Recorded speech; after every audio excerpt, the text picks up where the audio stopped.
Damos la bienvenida entonces a Gustavo, que está con nosotros. Bienvenido, Gustavo. Gustavo es católico, esposo de Camila y padre de 6 hijos. Es empresario y contador. Con la llegada de sus hijos se convirtió en un padre educador en el hogar y a través de la educación clásica ha buscado educarlos en las letras y en el temor del Señor. Muy importante. Tiene un proyecto junto con su esposa Camila Abadí llamado Cubeño Literario. Se trata de un club de lectura destinado a alegrar, instruir y edificar a los niños a través de lo mejor de la literatura infantil, juvenil e mundial. Também bem-vindo a todos os amigos brasileiros. Então, essa primeira palestra será, felizmente, para vocês em português. Para nossos amigos que falam espanhol, eles vão ter que esperar as legendas em espanhol, que serão prontas a próxima semana, desta vez, né? Então, Gustavo Abadí é católico, marido de Camila e pai de 6 filhos, empresário e contabilista. Com a vida dos filhos dele, se tornou um pai homeschooler.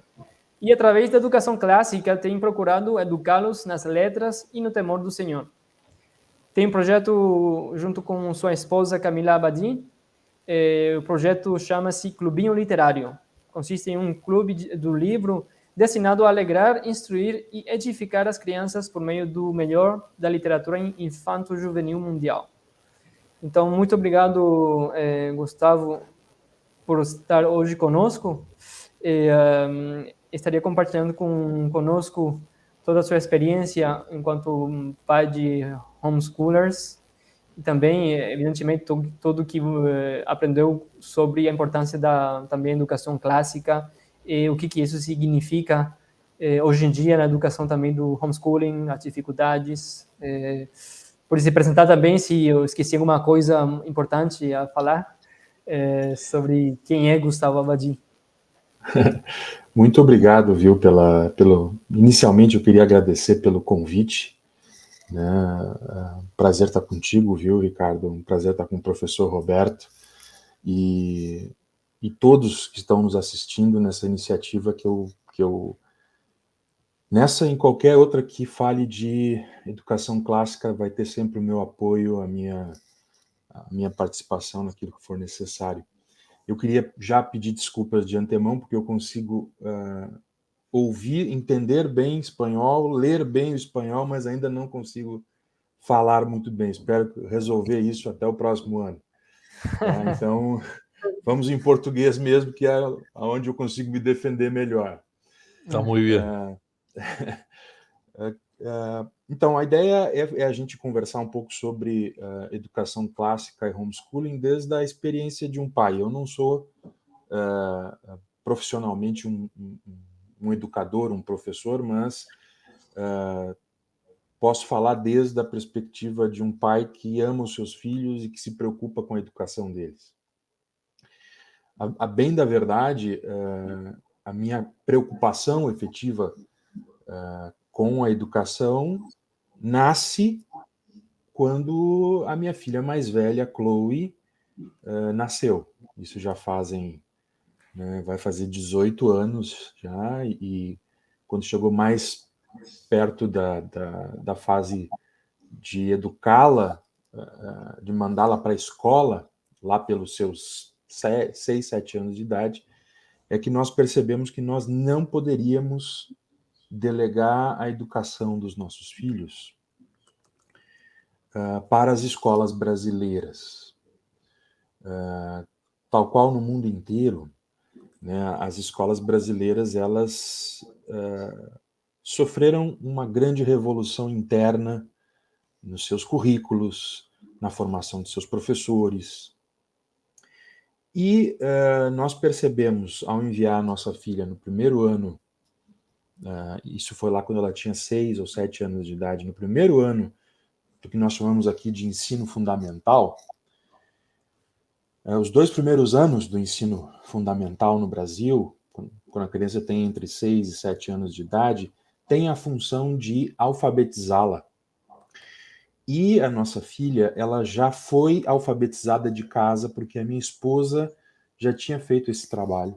A Camila já tinha ensinado as primeiras letras para ela. E nós percebemos, durante um semestre inteiro, que ela estava sofrendo com o fato de que os colegas não estavam no mesmo nível de conhecimento que ela.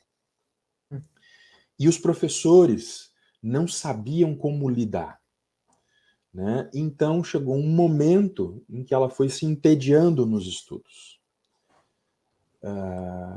E isso nos preocupou muito, né? A escola brasileira ela tem muitos interesses, e o menor interesse da escola brasileira é fazer instrução.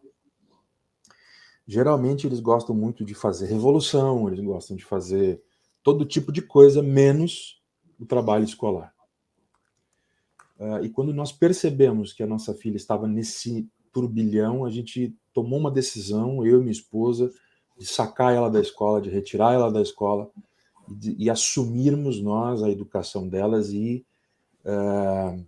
a partir daí nós tínhamos que decidir que linha que nós iríamos dentro da educação domiciliar, dentro do homeschooling, qual método que nós utilizaríamos. Influenciados aí pelo professor Olavo de Carvalho e alguns alunos dele, influenciados também pelo projeto dos Great Books of the Western World, do Mortimer Adler, influenciados por A Morte e a Restauração da Cultura Cristã, de John Senior, nós começamos a construir um programa de estudos para os nossos filhos, mas, curiosamente, caiu nas minhas mãos um livro chamado Teaching the Trivium, que foi, na época, ele não havia tradução para o português, havia só em inglês, de um casal protestante, um casal evangélico, chamado Harvey e Laurie Bluedorn. A proposta deles era ensinar educação clássica.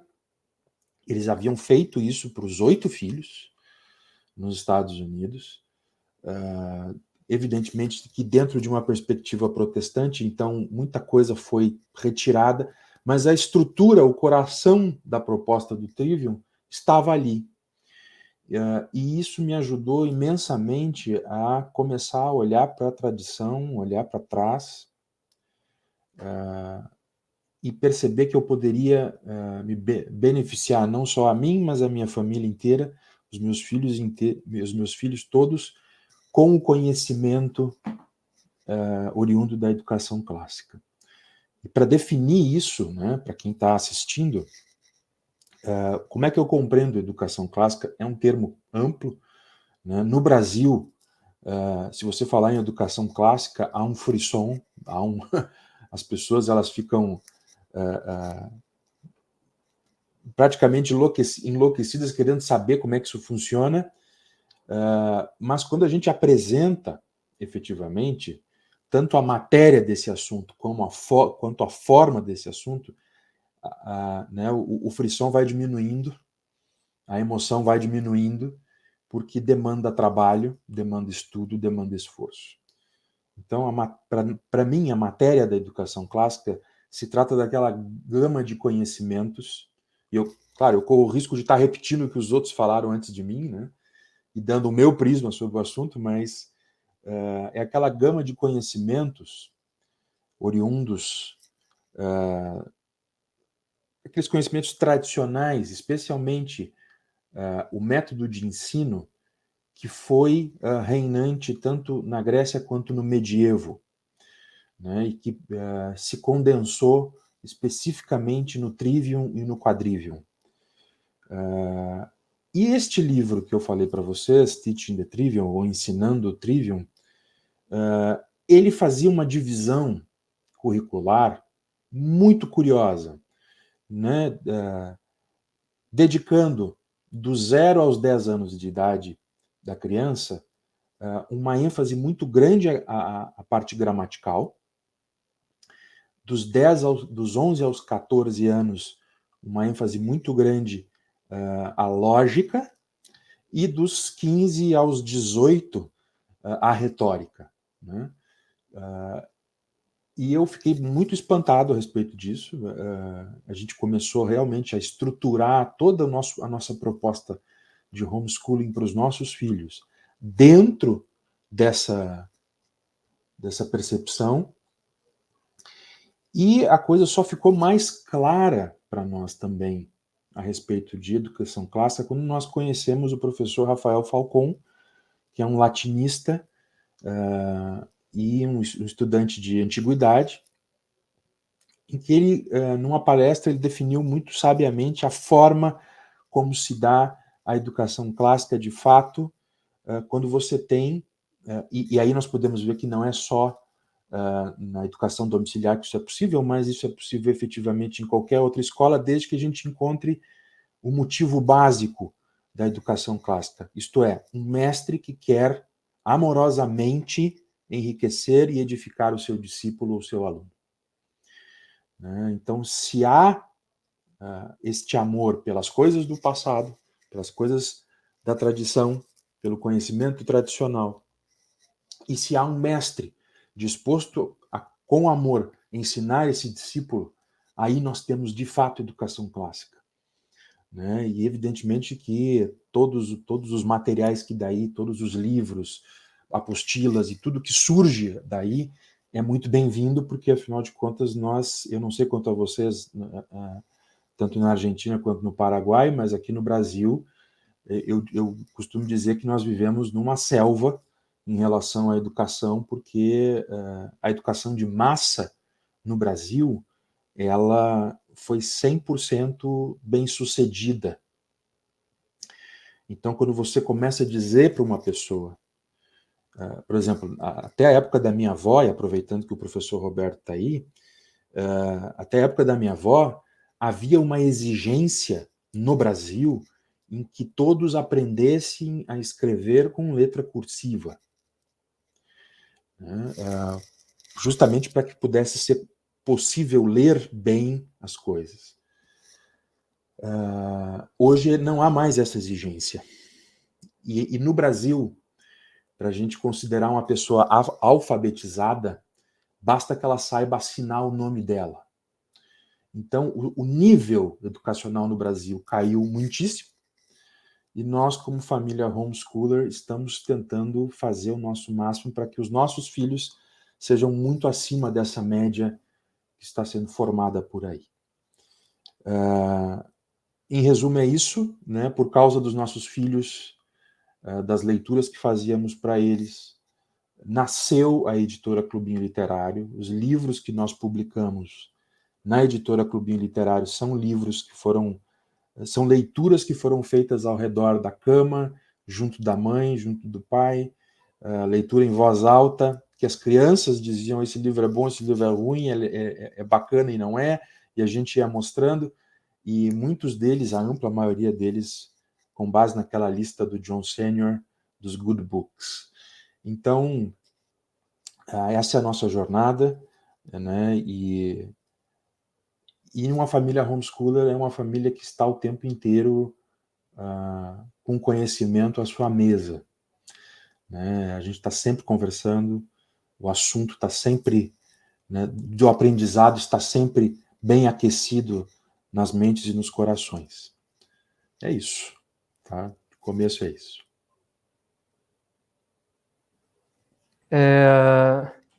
E vocês, primeiramente, tem muitas perguntas. Também o pessoal aqui presente, o pessoal que segue também, podem fazer as perguntas que quiserem para Gustavo, que tem uma ampla experiência na questão do homeschooling e também educação clássica. Vocês chegaram a fazer um programa também para os 6 filhos? Como é que vocês fazem para acomodar? Porque tem 6 filhos, mas vocês são somente 2 pessoas. Sim, 2 então, pais. Claro. Então, difícil, né? Deixa eu explicar o recorte, né, da família. Né? Minha filha mais velha, a Chloe, tem 17, Benjamin tem 12, Nathaniel tem 9, Filomena tem 6, o João Cristóvão 4 e a Agnes tem 1 ano e um pouquinho, 1 ano e 6 meses. Nós entendemos o seguinte, né? Nós criamos efetivamente um programa único, mas conforme as habilidades de cada um deles, esse programa vai sendo moldado. Então, os 2 mais velhos, eles têm... hoje eles são praticamente autodidatas, porque eu distribuo para eles uma lista de livros, cerca de 6.000 a 10.000 páginas no início do ano. Peço que eles façam a leitura dos livros, façam resumos dos livros. Nós discutimos esses livros. Eles têm aulas de latim, matemática e língua portuguesa. E as outras ciências, né, as outras matérias, geralmente estão de forma rudimentar na literatura que nós passamos, nas páginas que nós pedimos para que eles leiam. Então, não é incomum, Ricardo, a gente parar e conversar sobre assuntos de biologia, de política ou coisa parecida, porque eles estão lendo. Encontrei aqui, outro dia veio um deles com um mapa dessa região da face, assim, e mostrando o que tinha dentro das narinas e coisa e tal. E eu jamais falei sobre isso com eles. Sim. Né? Os 2 do meio, eles ainda estão na fase de alfabetização. Né? O meu número 3, ele tem um autismo leve, então eles têm uma certa dificuldade, uma vagarosidade no aprendizado. Né? Mas trabalhamos com a alfabetização, e os 2 menores, como a gente diz aqui, ficam a reboque. Eles ficam, quando os 2 do meio têm aula, eles estão juntos ouvindo. E numa família grande, uma família numerosa, Ricardo, as crianças vão aprendendo com os outros. Claro. Então, por exemplo, né, enquanto eu faço eles recitarem em voz alta as letras do alfabeto, quando eu vejo, os 2 menores estão recitando junto. Né? Então, os poemas, as parlendas, os cânticos que a gente faz, as orações que vão enriquecendo o vocabulário, os 2 menorzinhos vão aprendendo juntos. Então, tudo é muito orgânico. Nós não levamos 1 hora e meia para dar aula para todos no dia. Então, por quê? Porque numa família as coisas acontecem ao mesmo tempo. Né? E como falei, os 2 mais velhos têm as suas aulas também via internet, eles têm aulas de professores, nós temos professores que nos ajudam, porque nós não sabemos tudo. Mas eles aprendem a estudar logo cedo, para que possam fazer muita pesquisa individual. Então, o autodidatismo, né, a otimização do tempo, a organização do tempo para estudo, é algo que se aprende no lar. A gente passa os métodos e eles vão adiante. Y Gustavo, muchas gracias por tu Roberto. testimonio. Una cosa que es interesante, hay 2 cosas que mencionaste que me parecen interesantes. Una es que para enseñar se necesita un maestro amoroso, o sea, y eso se da muy bien en el homeschooling, porque ¿quién ama más a tus hijos que tú y tu esposa?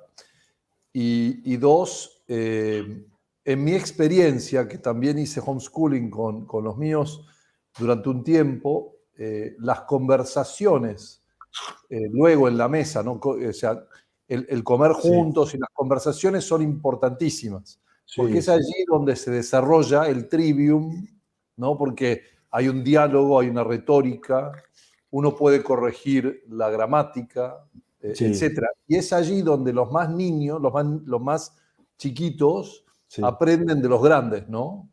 Sim.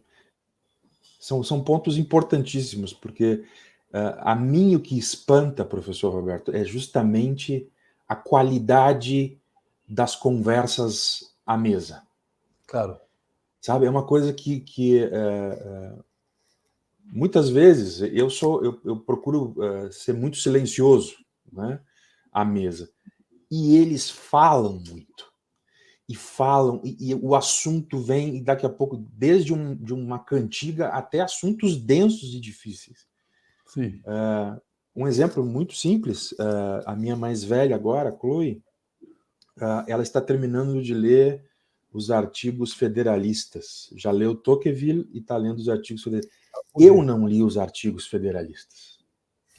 Então, um belo dia, nós sentávamos e conversávamos sobre as ideias de Alexander Hamilton sobre o Banco Central, né, a política monetária na fundação dos Estados Unidos, e ela me explicando as coisas, e eu literalmente estava aprendendo com ela, porque era um conteúdo que eu não conhecia, mas ela estava com aquilo, e fazendo grandes conexões, porque a época da leitura é a época da Revolução Francesa, é a época da Revolução Americana, é a época da construção, né, do fim, do início das nações, e aquilo, eu explicando os conceitos políticos, ela me trazendo as questões a conversa tinha muita qualidade. Sim. Era algo muito rico, era algo assim que eu percebo, professor, que o investimento em fazer boas leituras foi essencial para que ela tivesse um senso, tivesse uma mente bem formada. Y no dirías, Gustavo, no sé si estás de acuerdo conmigo, pero más importante que las respuestas son las preguntas. ¿Qué preguntas? Con certeza. ¿No? Con certeza. ¿Qué preguntas? Sí. Nosotros, cuando hacíamos también The Federalist y hacíamos esa misma conversa, lo que hacíamos era el hombre y el gobierno, o sea, la relación entre el hombre y gobierno. Entonces, cuando el niño tenía 13 años, 14 años, hacíamos Grecia, Roma, ¿no? El hombre antiguo.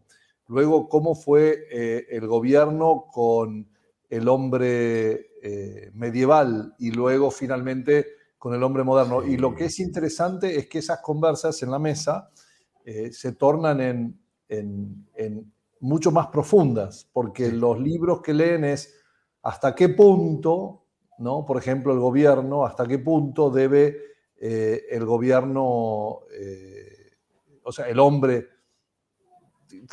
cuál es el derecho del gobierno, cuál es el derecho del ciudadano, etc. Entonces vas formando con los grandes libros conversaciones que hacen a grandes ciudadanos luego, ¿no? Sim. Assim.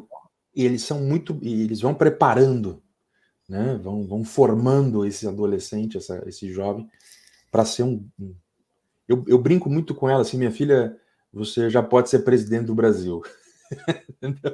Porque, né? Se quiser, né? Já pode. Com certeza você está mais bem preparada com o nosso atual presidente. Sim. E qual tem sido, Gustavo, as dificuldades que vocês encontraram quando começaram o homeschooling e outras que ainda tem hoje em dia? E qual seriam os maiores medos que você acha que as pessoas que querem fazer homeschooling, mas não conseguem porque tem medo de aquilo que vocês também tinham medo no começo, né? A principal dificuldade, Ricardo, e eu não estou fazendo jabá, tá? Eu sei que tem, né, que a Sacros está para lançar um programa, mas o nosso principal problema foi e é o fato de nós não termos programas de estudo para homeschooling em língua portuguesa. Então, o que existe hoje, imagina, nós começamos a fazer homeschooling há 8, 9 anos atrás. Não existia nada. Nós tivemos que importar boa parte do material e com muitas deficiências, porque eu tinha um senso de uma grade curricular. Eu tinha uma ideia do que deveria ensinar. Sabia o que deveria ir em cada fase. Mas a grande dificuldade é que nós não temos materiais de boa qualidade no Brasil. Para você ter uma ideia, e não é que nós não temos porque nunca foi feito. Nós não temos porque foi abandonado. Tá? Por exemplo, nós tivemos no Brasil, até no mais tardar ali na década de 50, 1950, ainda se produzia coisas muito boas. A partir da década de 60, foi uma destruição total. Desde o método de alfabetização, desde a produção de livros didáticos, o conhecimento dos grandes autores de língua portuguesa e do latim foi simplesmente banido. Então, assim, faltou para a gente material. Então, o que a gente podia fazer, né, do que era possível ser feito com o conhecimento que nós tínhamos do exterior, nós fazíamos. Fora isso, a gente passou muito tempo forjando os nossos próprios materiais para os nossos filhos. Sim. Sabe? Havia dificuldade, para você ter uma ideia sobre a questão da alfabetização. Meus avós foram alfabetizados através de um método que se chama método fônico. Né? Isso foi abandonado no Brasil, só retornou há 4 anos atrás. Né? Ou seja, o material era muito ruim, muito ruim. Ahora, Gustavo, ese es un punto muy interesante que levantás, que es cuando nosotros hacíamos homeschooling, yo lo hice en Estados Unidos, donde hay mucho material, que es el mismo material que has leído tú. En Argentina nos pasaba lo mismo, que en español hay poco, lo que sí en Argentina existían colecciones de clásicos, pero había que unir las dos puntas, ¿no? Entonces te pregunto, porque hacer homeschooling uno puede decir, bueno, me llevo la escuela a la casa, pero eso no es hacer homeschooling. No. Me gustaría que comentes, ¿cuál es la diferencia entre aquellos que dicen, bueno, voy a educar a mi hijo en la casa con el material de la escuela, lo hago en casa, y hacer verdaderamente homeschooling? Y el segundo punto que te quería preguntar es, claro, con respecto a los grandes libros o a los buenos libros, ¿cómo hicieron? ¿Dónde fueron a buscar ese material? Certo. Não, a primeira pergunta, trazer o sistema escolar, os livros da escola, para a sala de casa não é fazer homeschooling. Claro. Né? Isso aí é como se você tivesse... É o que aconteceu na chamada pandemia, né? Que o pessoal viu que não existia educação na escola e não existia nada em casa. Né? Homeschooling é diferente. O homeschooling é você, a partir dos seus filhos, a partir de uma concepção maior, e no nosso caso, a compreensão de que existia um conhecimento do passado que era nosso dever passar para os nossos filhos da melhor forma possível, do jeito que era feito no passado, é que nós começamos a pouco, inserir na nossa vida, como casal, eu e a minha esposa, a leitura dos grandes clássicos, o retorno... Veja, só para vocês entenderem o nosso pano de fundo, há 9 anos atrás, eu me tornei católico. Sim. Né? Eu sou eu brinco que eu era um protestante puro sangue. Né? Eu não era católico. Sim. E fui pastor evangélico e me tornei católico há 9 anos atrás. Então, imagine quando surgiu o desafio de aprender latim. Não só por causa da liturgia, mas porque, como diz o professor Rafael Falcão, o latim é mais do que uma língua. Ela é uma estrutura mental. Sim. Uma estrutura mental que fez com que a humanidade pudesse acumular um conhecimento tal que hoje nós estamos aqui. Né? E imagine, há 9 anos atrás eu me deparei com a ideia de ter que aprender latim e que os meus filhos precisavam aprender latim. E o que acontece então, professor? Nós começamos nessa questão de montar o currículo das crianças, a adaptar a nossa vida também a esse aprendizado. Então, a casa inteira modificou. Né? Nós começamos a ler coisas, a ouvir coisas, e a gente simplesmente rasgou o calendário e fomos indo ponto a ponto, aprendendo e ensinando. Aprendendo e ensinando. Então foi algo muito orgânico, nós viramos de fato uma comunidade de aprendizado.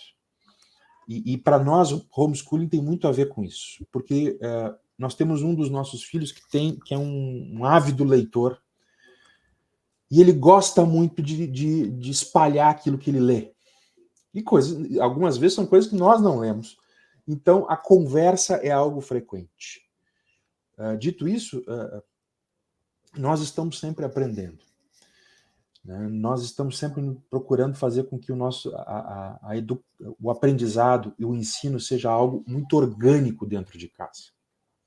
Então, é dessa forma que a gente se vira com o homeschooling aqui. E a sua segunda pergunta é o seguinte: quando eu tomei conhecimento da existência dos Great Books, já há uns 15 anos atrás, eu sempre tive a ambição de ter os volumes dos Great Books em casa. O meu inglês também não é algo maravilhoso, né? Ele serve para leitura, mas não é... eu brinco que é um inglês jamaicano, né? É uma coisa terrível. Mas eu sempre eu tomei os Great Books como uma espinha dorsal do conhecimento que eu precisava. Né? E é muito interessante, porque quando eu pude comprar a coleção, eu acabei conseguindo comprar a coleção e tentei, num primeiro momento, fazer uma compilação em português, mas não deu, porque faltava muita coisa. No Brasil tem muita coisa que não foi traduzida, por isso que eu digo que é uma selva ainda. Mas assim, eu consegui em inglês. Também, logo depois, tomei conhecimento dos Good Books, e aí a gente começou a realmente nadar de braçada, como se diz no Brasil. Sim. A gente realmente entrou e foi adquirindo o maior número dessas obras e nos debruçamos a traduzi-las. Então, elas, para a gente, são realmente a espinha dorsal de todo o nosso programa de estudos em casa. Né? É isso. É aí que esses livros não se tornaram só uma ferramenta de estudo, mas também se tornaram parte do nosso trabalho, porque boa parte do trabalho da nossa editora é traduzir estes livros. Sim. E hoje nós temos entre 4.000 e 4.500 crianças que recebem nas suas casas mensalmente esses livros. Né, tudo inspirado nessa ideia de poder educar melhor os nossos filhos. Eso es fantástico, es buenísimo. La verdad, a mí me parece fundamental, ¿no? Nosotros decíamos aquí en la escuela que fundamos en su momento aquí en Argentina que hay 3 cosas para educar, a ver si estamos de acuerdo. Tenemos los contenidos, que sería lo que vemos en los libros, las habilidades, que sería el trivium, ¿no? Gramática, lógica, retórica, aritmética, etc. Y las verdades, que ahí son las conversas, ¿no? Las conversaciones que tenemos en familia para llegar a esas verdades. Y lo que a mí me daba la sensación es que en la escuela moderna lo que le pasa es que el contenido toma total prioridad. Entonces memorizamos un montón de contenido enciclopédico, pero bueno, algo de habilidad se adquiere, pero sin distinción, pero no hay verdad. Entonces todo es, ¿no?, en vano. Y ahí es donde entran los grandes libros, ¿no es cierto? No sé si estás de acuerdo, Gustavo. Sim, estou mesmo. Estou. Até pelo que nós temos é muito interessante que o conteúdo que é passado, né, para os alunos, geralmente ele é um resumo muito mal feito desses livros, que né, já virou coisa de terceiros. Né?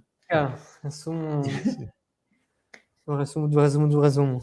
Pero porque es una visión científica o pretende, la enciclopedia pretende ser algo científico, entonces se pierde el sentido del corazón del hombre. Se pierde esa Sim. transmisión amorosa que nos contabas antes, ¿no? Não somente isso, mas as pessoas também, eles não vão ler também um texto original, mas eles, geralmente as pessoas vão ler um resumo de uma pessoa que falou, e hoje em dia mesmo as pessoas vão somente procurar um resumo no Wikipedia ou YouTube, né? Isso.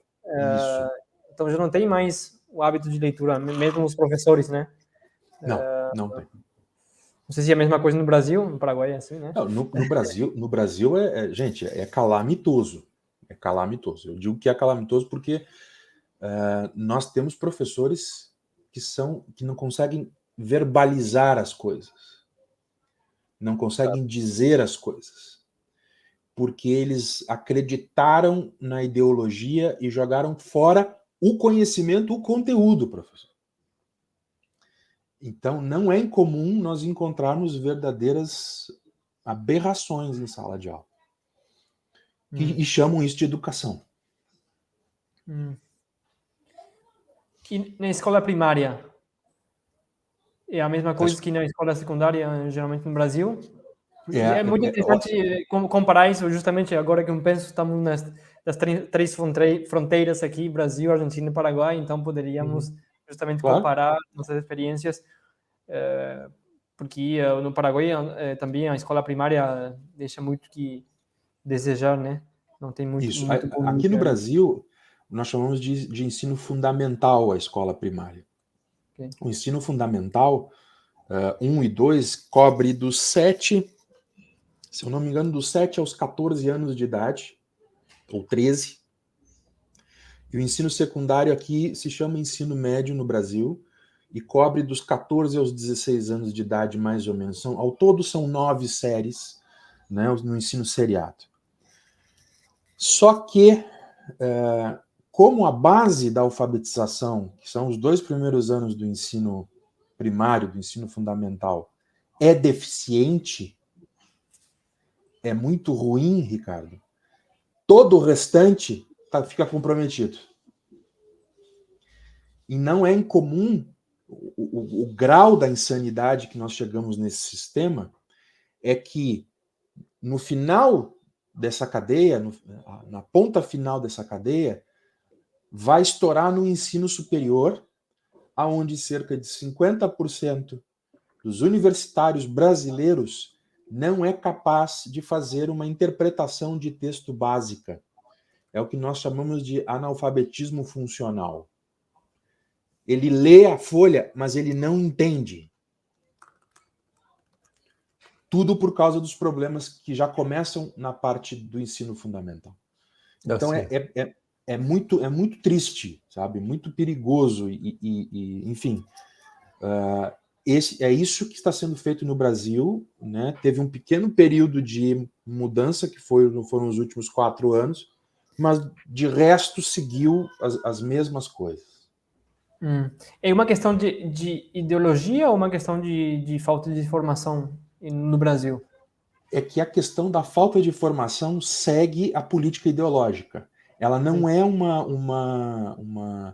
por acaso. Ela é um instrumento da ideologia. Eu não posso permitir, por exemplo, que uma pessoa... Só existe crítica se for crítica a favor do regime. Ao contrário, não pode existir. Só que para que alguém possa criticar efetivamente, ela tem que ter as ferramentas para crítica. E isso a escola moderna não dá mais.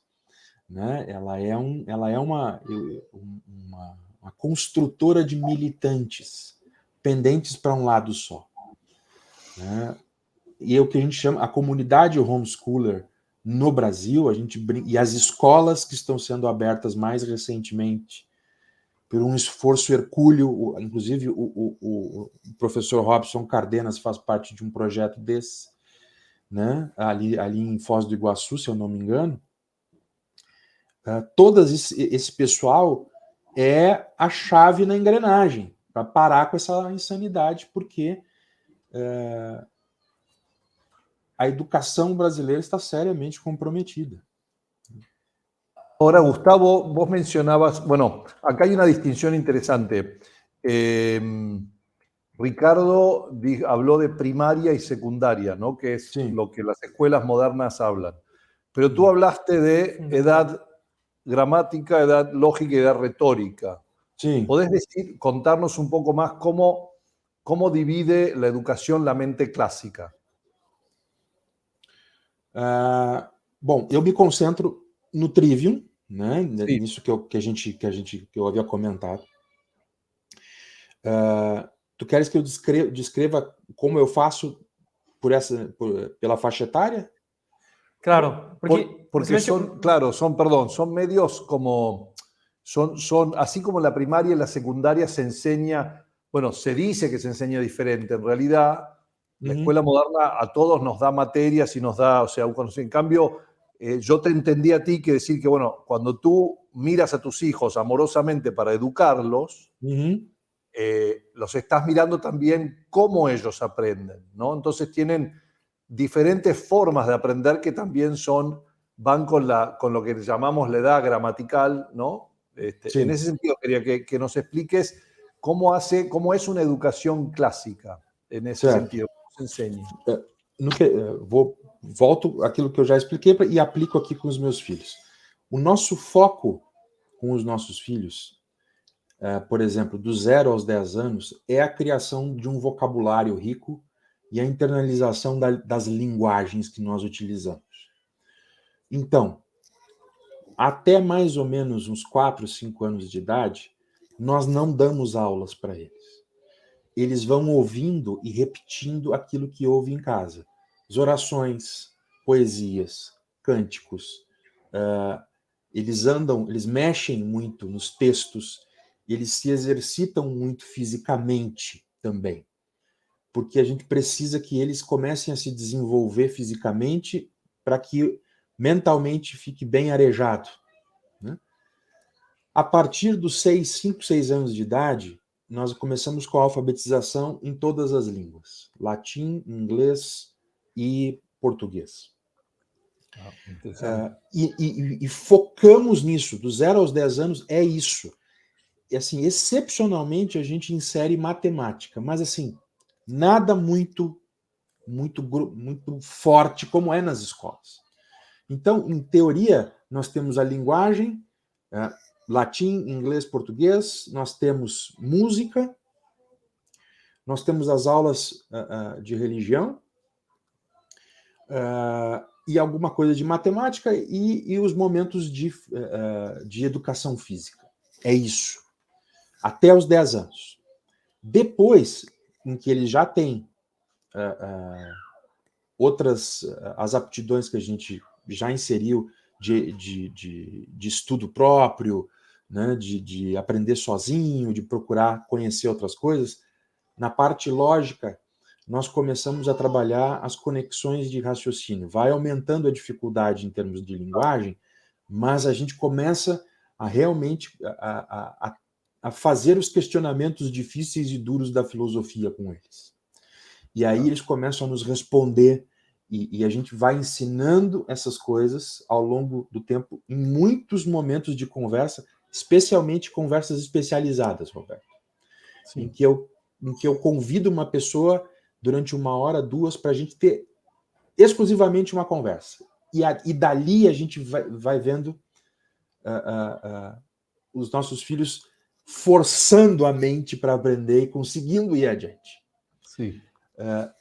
Agora, eu estou entrando recentemente na questão da retórica, com a mais velha, com a Chloe, tem 17, e é muito interessante porque ela já está produzindo textos, cartas, e eu vou pedir para ela uma pequena tesezinha para que ela me escreva, para ver a qualidade do texto e a qualidade do discurso. Sim. Né? Para ver se a ligação das ideias está sendo bem feita. Então, evidentemente que ela tocou os outros conhecimentos quase como noções. A base está bem fundamentada. Aí, isso para um brasileiro é uma insanidade completa. Sim. Por quê? Porque aqui no Brasil só se conhece o ensino escolarizado. Só assim. Então, não se pergunta se a pessoa atingiu uma habilidade ou não, se ela sabe expressar as suas ideias corretamente ou não. Sim. Aqui só se pergunta se você passou no exame ou não, se Sim. você foi aprovado ou não. Sim. Só que se você vê, né, a minha filha mais velha, a Chloe, você vai sentar com ela e vai entabular uma conversa sobre o assunto que for necessário, e ela vai te ouvir educadamente, vai te questionar, vai tentar sintetizar, vai tentar te perguntar as coisas que, infelizmente, um brasileiro comum já não faz mais. Y acá hay que recordar algo, que la educación, incluso a nivel universitario, ¿no? Pero la educación sobre todo a nivel hasta los 18 años, es solo un comienzo, porque Sí. tu hija Chloe no tiene experiencia de vida, entonces ella puede escribir según las ideas de otros, sintetizar, como dices, pero luego está en ti explicarle, por ejemplo, en la edad retórica, no, bueno, pero si lo dices así no vas a convencer a nadie, te vas a enojar con todo. O sea, hay un poco de política, hay un poco de retórica, de conocer, ¿no? Con lo cual, yo para los que nos están mirando y te están escuchando, Gustavo, me parece interesante, ¿no? Que lo que hacemos en casa los padres es dar un comienzo y luego la experiencia de vida y la práctica es lo que van a hacer la perfección, ¿no es cierto? Exato. A gente sempre diz, Sim. Aqui te damos uma base. Exato. A forma como tu vais fundamentar o teu caminho, já está dado. Agora, aqui você precisa continuar. Sim. Né? O conhecimento não era só para agora. Claro. Y es importante remarcar que los grandes libros los leemos por primera vez allí, pero luego hay que leerlos una y otra vez. En cada edad hay que volver a leerlos. Así como los lees tú, Gustavo, los leíste hace 10, 15 años, tu hija los va a volver a leer también cuando sea mayor, ¿no? Certamente. Porque assim, ela terminou de ler agora os bons livros. Sim. E eu disse para ela, minha filha, aqui estão os grandes livros. Que você precisa. Claro, já leram Dante, ela já leu a Divina Comédia, já leu as epopeias, porque eu exigi antes ao longo dos anos. Mas agora você precisa ler, quando tiver 18, 19, 20, não com a mentalidade de uma criança, né, mas de um jovem, de uma pessoa que está caminhando para a maturidade e entender o que estes livros querem te trazer. Né? Então, já forjamos um programa de mais ou menos uns 10 anos de leitura para tentar ler tudo, né? E vamos seguir. Ótimo.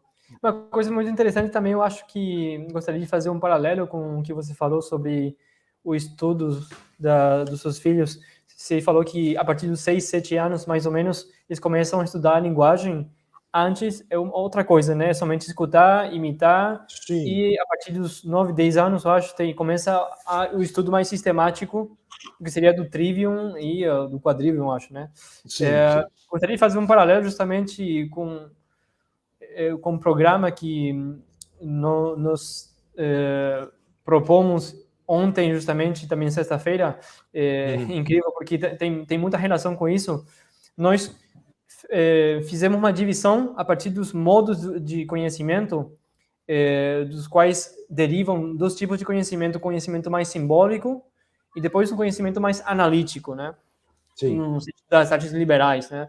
No conhecimento simbólico, nós achamos que é o modo próprio de conhecer justamente das crianças até, sei lá, 8, 9 anos.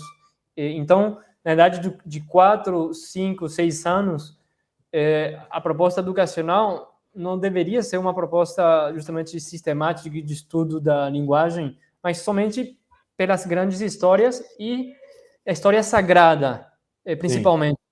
Então, justamente o que nós propomos e falamos geralmente é que a criança deveria aprender somente através das grandes histórias, porque o modo de conhecer da criança é histórias no sentido de histórias sagradas, mitologia ou contos de fada, né? Mas principalmente a história sagrada, onde a criança entra em uma relação com Deus para fundar a piedade da criança, através da música também, teatro, tem que fazer pintura para trabalhar motricidade fina e grossa, né? 5, 6 anos. Depois, a partir de 7 anos, está o ciclo que a gente chama de ciclo propedêutico, ou ciclo de passagem, né? Onde a criança começa a ler, escrever e aprender, sobretudo, a ler somente por prazer, né? Não é uma questão de leitura analítica, mas somente uma leitura para aprender a falar corretamente a língua, a estar num contato mais natural, né? Através de algumas perguntas seminais, começamos a perguntar somente quem é o personagem principal, onde ele vai, por quê, como, o que depois seria, no ciclo mais das artes liberais, a pergunta do sujeito, do predicado, do complemento, mas isso aí vem depois. Sim.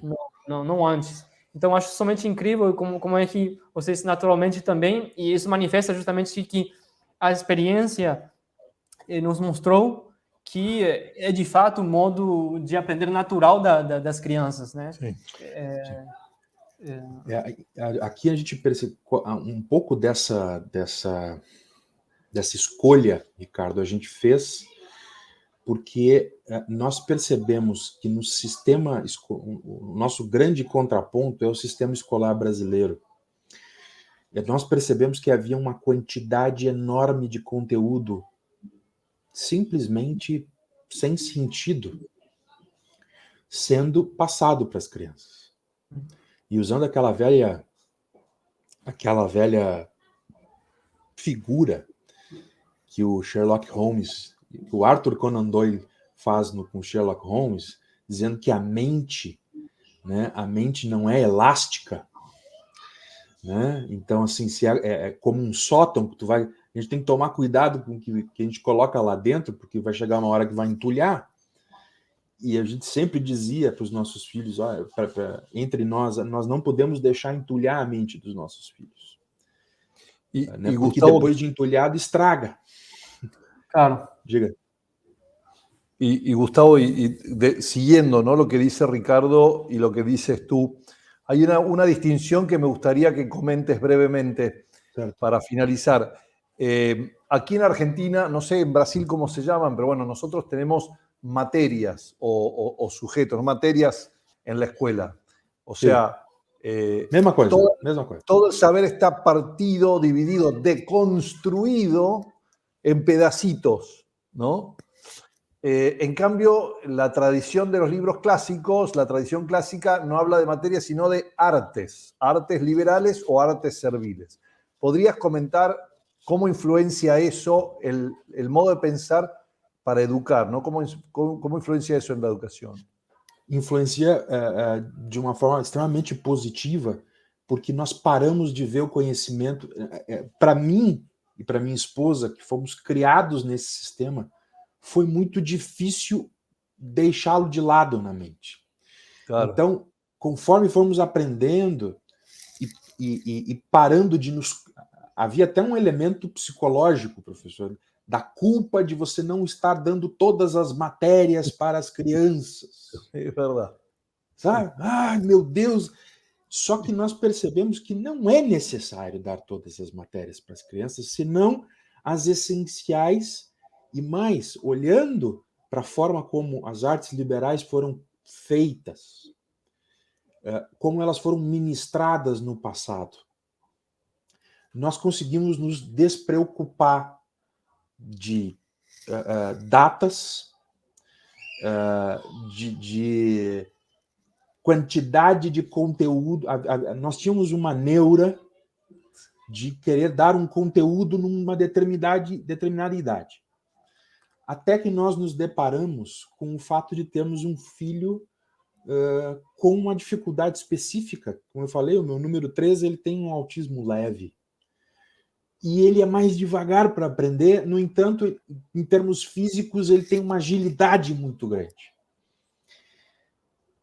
Então, veja, nós temos que ensinar ele a adquirir estabilidade, e eu não podia me dar ao luxo de repartir as coisas e encaixar ele nisso. Eu tinha que abraçá-lo, recebê-lo do jeito como ele é, e ao mesmo tempo apresentá-lo à imensidão que havia pela frente desse conhecimento. E demonstrar que ele poderia aprender de forma surpreendente tudo isso, com calma, com tempo, porque isso é uma percepção que eu tenho e que algumas pessoas têm. A educação ou a instrução precoce, positivamente dada, muitas vezes faz mais mal do que bem. E no caso dos nossos filhos, especificamente, nós dávamos conforme eles demonstravam capacidade de aprendizado. E, então, um ambiente onde isso tudo está sendo ministrado, onde isso tudo está sendo falado, onde tudo isso, como eu falei, uma comunidade de aprendizado. Conforme nós aprendíamos, eles também aprendiam. Foi isso que realmente foi a grande solução para a gente, e é a forma que a gente entendeu conseguir aplicar os princípios da educação clássica na nossa casa. Não sei se eu respondi a pergunta inteiramente. Sim, sim. Mas é um desafio, porque como a gente tem muita coisa a avançar ainda, professor, mas a gente ainda está elaborando, sabe? E eu fico feliz assim de poder dizer que pelo menos nos resultados que nós estamos tendo com os mais velhos está dando certo. Sabe? Así es. De fato, justamente nós descobrimos graças a testemunhos semelhantes os seus, essa necessidade que tem para as pessoas que querem fazer homeschooling. Às vezes um pouco difícil encontrar um caminho fácil para acceder a esse tipo de conhecimento e também para poder transmitir para as crianças. O que nós fizemos justamente na escola no Paraguai, San Esteban, também aqui na Argentina, com outras duas escolas, nos deu justamente um certo background que nos ajuda a entender quais são os materiais que funcionam realmente como ajuda, né, para os pais que não tenham que se preocupar também, estar seguros qual é o livro que tem que ler, ou qual é exatamente como que funciona a metodologia própria, como eu já falei, né? No começo, esse conhecimento mais simbólico, é uma pena ter que ensinar um conhecimento simbólico de modo analítico, então, um conhecimento analítico de modo simbólico, então tem uma pedagogia que acompanha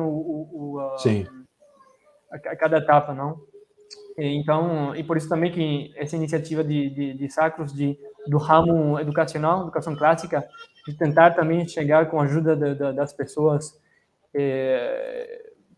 graças a materiais pedagógicos ou simplesmente cursos, os lives, como o que a gente está tendo aqui agora, para abrir a mente das pessoas, para que eles possam justamente se animarem e tentar fazer também uma educação clássica, que tentar é muito melhor que fazer nada, né? Exato, exatamente. Cambiar el mindset moderno. E uma última pergunta, com isso deixaríamos o Gustavo também se ocupar das crianças que estão chamando. Qual é o rol o papel da oração? Você acha que tem um papel importante também na educação das crianças e uma relação com a educação clássica? Não, sem dúvida. Né? A inteligência, né, e a vontade, elas estão incompletas se não funcionam devidamente para quem ele foi criado. Então, a piedade não é um adereço de domingo. A piedade é, inclusive, o motor para que essa vontade e essa inteligência funcionem bem. Então, nós rezamos muito aqui em casa. E realmente pedindo que Deus ilumine as nossas mentes para a gente poder aprender melhor. Se não for possível isso, sem a devida iluminação, eu acredito que o esforço pode ser recompensado, mas não vai ser... Realmente é como um sino batendo, né? Um metal duro batendo. Né? E quando Deus azeita as coisas, o entendimento vai crescendo de forma muito mais favorável. Então, a oração é extremamente essencial e necessária para tudo que a gente faz. A gente ensina as crianças a rezarem antes de estudar, né? E antes de fazer qualquer coisa que lhes exige, que lhes demandem muito mais do que elas são capazes, né? Para que elas possam ser capazes. Muito obrigado, Gustavo. Realmente, muito obrigado. E encorajamos também as pessoas a se embarcarem nessa aventura de homeschooling, de educação clássica, com um bom exemplo também de Gustavo, que mostra que é possível y que realmente vale a pena, ¿no?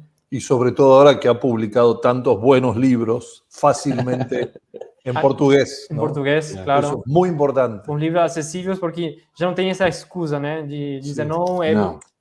Então, realmente se trata disso, né, que nós unirmos nossas forças para fazer que essas fontes sejam acessíveis às pessoas, né, os livros, os materiais, os princípios, para que todos juntos podamos também ajudar, sobretudo a Latinoamérica, né, que está um pouquinho atrasado. Sim. Brasil, Argentina e Paraguai, estamos mais ou menos no mesmo.